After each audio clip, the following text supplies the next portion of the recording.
بعض حکما کہتے ہیں جسے چار چیزیں عطا کر دی گئیں وہ چار چیزوں سے محروم نہیں ہوتا۔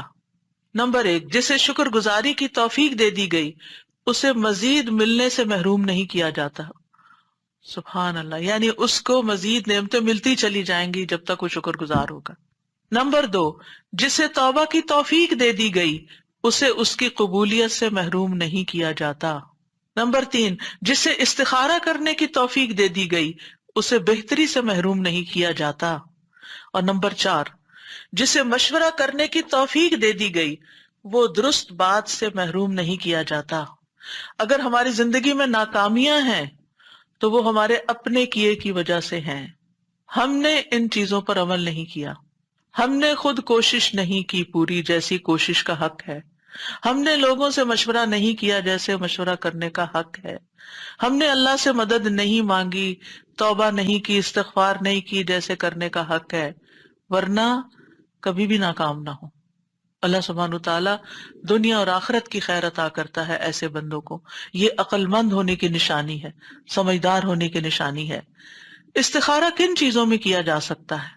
تمام جائز اور مستحب کاموں میں، جیسے شادی ہے، کاروبار ہے، کوئی بزنس ہے۔ اور اسی طرح جب دو جائز کاموں میں کانفلکٹ ہو رہا ہو، یہ کروں یا یہ کروں، اس وقت بھی یعنی بہتر کیا ہے میرے لیے؟ دو جاب آفرز ہیں، دو رشتے ہیں، تین ہیں، زیادہ ہیں، ان میں سے کس کا انتخاب کروں؟ پھر استخارہ کریں۔ علماء کہتے ہیں انسان کے لیے ضروری ہے کہ وہ شادی کرنے سے پہلے استخارہ کرے اور رشتے کے معاملے میں متعلقہ شخص سے مشورہ کرے، کیونکہ نبی صلی اللہ علیہ وسلم صحابہ کو اسی طرح استخارہ سکھاتے تھے جیسے قرآن کی صورت۔ اور جب استخارہ چھوٹے چھوٹے کاموں میں ضروری ہے تو زندگی کے اس اہم مرحلے پر کیوں نہیں ضروری؟ اور پھر آپ دیکھیے اس معاملے میں حضرت زینب کا ہی واقعہ، پھر صحیح مسلم کی روایت اب بتا دیتی ہوں کیونکہ خوبصورت واقعہ، تھوڑے سے الفاظ فرق ہیں۔ حضرت انس کہتے ہیں جب زینب رضی اللہ عنہ کی عدت گزر گئی تو رسول اللہ صلی اللہ علیہ وسلم نے حضرت زید سے فرمایا کہ زینب کے سامنے ان کی میرے ساتھ شادی کا ذکر کرو۔ زید رضی اللہ عنہ چلے گئے، حتیٰ کہ ان کے پاس پہنچے تو وہ آٹے میں خمیر ملا رہی تھی، یعنی فرمنٹیشن۔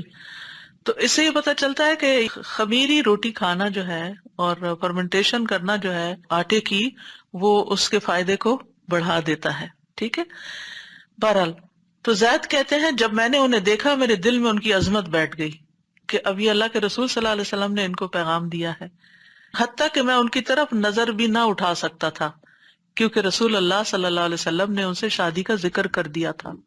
سبحان اللہ، صحابہ کے اندر کیسا ایمان تھا نا، کیسی حکمت تھی کہ چونکہ اب رسول اللہ صلی اللہ علیہ وسلم نے پیغام بھیج دیا، اب میں ان کو نہیں دیکھ سکتا۔ میں نے ان کی طرف اپنی پیٹھ کی اور ایڑیوں کے بل مڑا اور کہا زینب، رسول اللہ صلی اللہ علیہ وسلم نے آپ کا ذکر کرتے ہوئے پیغام بھیجا ہے۔ انہوں نے کہا میں کچھ نہیں کرنے والی یہاں تک کہ اپنے رب سے مشورہ کر لوں۔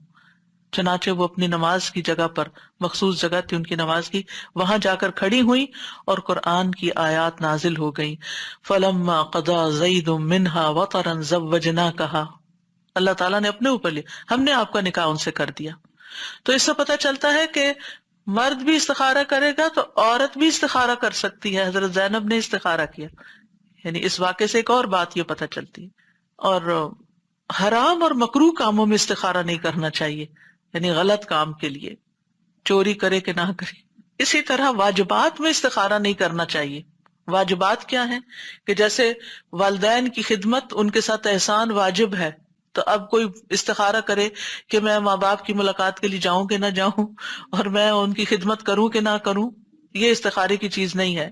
اسی طرح نماز پڑھوں کہ نہ پڑھوں، یعنی ظہر کی نماز اب آ رہی ہے تو پہلے استخارہ کر لوں کہ پڑھنی چاہیے کہ نہیں، تو نہیں، وہ تو آلریڈی فرض ہے آپ پر۔